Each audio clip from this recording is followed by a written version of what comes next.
ఏమంటే కేసు మీ పేరు రాయమంటారా లేదా మీ అల్లుడి గారి పేరు రాయమంటారా? ఏమంటే సంతకాలు అయితే చేతి మీద ఏం చేస్తున్నాం, ఏలు ముద్రలు అయితే ఈ మీద ఏం చేస్తున్నాం, ఏలూరు హైకోర్టుకి తీసుకెళ్ళిపోతున్నాం అండి. ఏమంటే ఏలూరు హైకోర్టుకి వేసామంటే 50,000 అండి, ఢిల్లీ సుప్రీంకోర్టుకి వేసామంటే 70,000, రాజమండ్రి సబ్ జైలుకి వేసామంటే ₹1,00,000 అండి. మరి ఏమంటే కేసు పెడితే చాలా డబ్బు ఖర్చు అయిపోతుందా? మీరు తిరగలేరు, మా రాయలేం కాబట్టి ఏదో కాపీ ఖర్చుగా ₹10 ఇచ్చారంటే కేసు ఇక్కడే కొట్టేస్తున్నానండి. మళ్ళీ కేసు సంవత్సరం దాకా అడ్రస్ ఉండదు. మరి ఏమంటే మాకు డబ్బుకి బంగారానికి ఏమీ లోటు లేదండి. మా బ్యాంకులో 6,062 కోట్లు ఉందండి డబ్బు.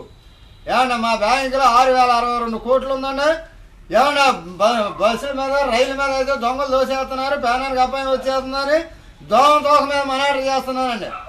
ఏమన్నా దోమ తోక మీద మనాటర్ చేసేస్తున్నామంటే 3 మురికాల కట్టి కూర్చోండి, 10 పంటకాలండి పంపించేస్తున్నాం. ఏమండి ఏ క్లాస్గా మనాటర్ చేసేస్తున్నామండి. డబ్బుకి బంగారానికి ఏమి లోటు లేదు అంటే ఎసట్లో బియ్యం లేక జోబీలో చిల్లర లేక వచ్చాం కానీ ఏమంటే ఎండి ఎట్లాడుతున్నాడు, బంగారం పోట్లాడుతున్నాడుండి. మీకు ఏమన్నా కావాలంటే కిలోలు లెక్క మనాటర్ చేస్తున్నాం. మరి ఆయన చేత ఏమంటే మీరు ఏ బియ్యం తింటున్నారండి? ఏమన్నా అక్కులు బియ్యం తినకండి ఎక్కువలు వచ్చేస్తున్నాయి, మసూరు బియ్యం తింటే మోకాలు ఆడిపోతున్నాయి, ఏమన్నా కిటకట తింటే కీళ్ళు ఇరిగిపోతున్నాయి, పాల్గొందంటే పొల్లు ఊడిపోతున్నాయి, హైబ్రిడ్ తింటే ఆరిపోతున్నారు, జగన్నాథం జ్వరాలు వచ్చేస్తున్నాయి, డాన్స్ తింటే డాన్స్ చేసేస్తున్నారు, 12:30 బయటికి చేసేస్తున్నారు, సూర్యం తింటే సోగాలు తీసేస్తున్నారు, గుత్తు మసూరు గుండెలు లాగేస్తున్నాయి, అయ్యారు పెట్టి బియ్యం తింటే అత్త వాళ్ళు బయటికి చేసేస్తున్నారండి. ఏమండి మరి ఆయన చేత ఇప్పుడు ఇవన్నీ తీసేసి ఏమంటే ఎదవేసాలన్న ధాన్యం హ్యాండ్ ఓవర్ చేస్తున్నాం. ఎదవేసాలంటే ధాన్యం అంటే తుంగభద్ర నుంచి తోలుకొచ్చానండి 150 మంది ఎదమండల చేత సముద్రమయాన్ని పండిస్తున్నానండి.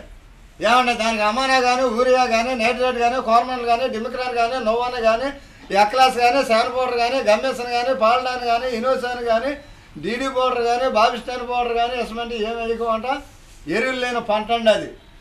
మరి ఆయన చేత మీకు ఏమైనా కావాలంటే ఎదవేసాలన్న బియ్యం హ్యాండ్ ఓవర్ చేస్తారండి. మరి ఆయన చేత మాకు ఎంతగానో ఇచ్చారంటే